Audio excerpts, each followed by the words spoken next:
તો કેમ છો મિત્રો?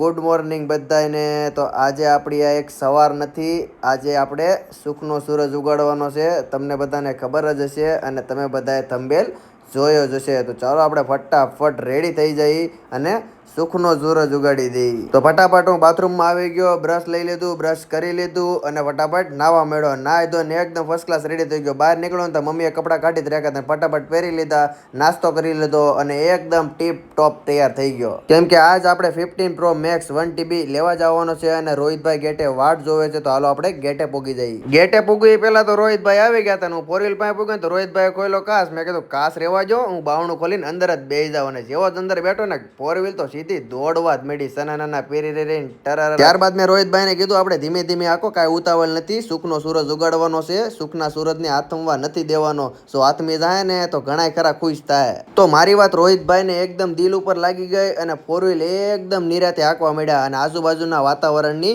મજા લીધી. ત્યારબાદ હું જેમ જેમ રોહિતભાઈને રસ્તો બતાવતા ગયો ને એમ રોહિતભાઈ ધીમે ધીમે હાંકતા ગયા અને ટૂંક જ સમયમાં અમે અમારા લોકેશને પૂગી ગયા અને 4 વ્હીલને કરી દીધી પાર્કિંગ અને અમે 4 વ્હીલમાંથી ઉતરીને 15 Pro Max 1 TB લેવા માટે નીકળી ગયા. ત્યારબાદ દુકાનમાં એન્ટ્રી લીધા પછી મેં ફોનનું અનબોક્સિંગ કરી નાખ્યું અને ફોનમાં કયા કયા નવા ફીચર છે એ પણ જોઈ લીધા અને ફોન મને એકદમ મસ્ત લાગ્યો. તમને કેવો લાગ્યો કોમેન્ટમાં જરૂર જણાવજો અને વિડીયો વધારે ને વધારે શેર કરજો, એટલે બળવાવાળાને ખબર પડે કે મેં જે ટાઈમ આપ્યો હતો ને એ ટાઈમની અંદર આપણા હાથમાં 15 Pro Max 1 TB આવી ગયો છે. તો ફોન લઈને નીકળી ગયા અમે ઘરે જવા માટે. પણ મારી કીધેલી વાત રોહિતભાઈના મનમાં હજી હતી, એટલે રોહિતભાઈ 4 વ્હીલ એની મસ્તીમાં એકદમ નિરાતે હાંકા જતા હતા અને અમે ટૂંક જ સમયમાં ઘરે પૂગી ગયા. ત્યારબાદ ઘરે પૂગીને આપણે નવો ફોન આપણે માતાજીના શરણોમાં મૂકી દીધો છે. કેમ કે માં ગાત્રાડ અને માં ચામુંડાની દયાથી આપણે આ દુનિયામાં લાલ પીળા થઈને ફરીએ છીએ, એટલે બધાથી પહેલાં કાંઈ પણ વસ્તુ નવું લાવીએ તો આપણે માતાજીની આગળ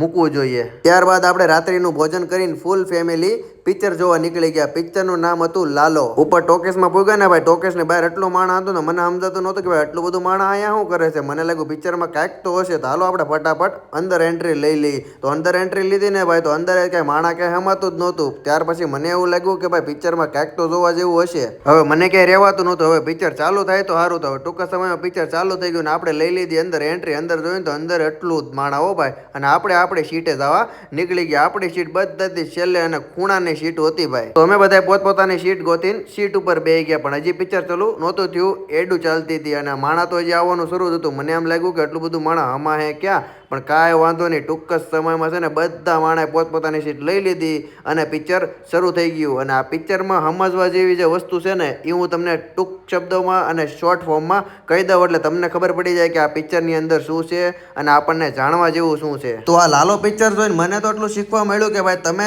તમારા કર્મ સારા કરો, પછી તમારી પરિસ્થિતિ ભલે ગમે એવી હોય પણ તમારા કર્મ સારા હશે ને તો તમારી વારે એક દિવસે ભગવાન આવે અને આવે.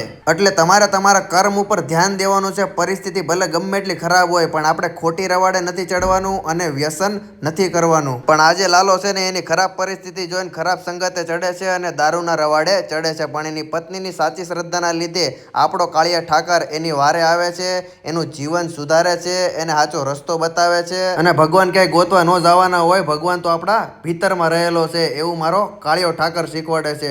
તો બોલો દ્વારિકાધીશની જય. અને અડધું પિક્ચર અહીંયા પૂરું થાય છે અને આપણો વ્લોગ અહીંયા પૂરો થાય છે. તો વ્લોગ કેવો લાગ્યો કોમેન્ટમાં એકવાર જરૂર જણાવજો. વ્લોગ સારો લાગ્યો હોય તો વ્લોગને લાઈક કરી નાખજો અને તમારા ફ્રેન્ડ સર્કલમાં શેર કરી નાખજો.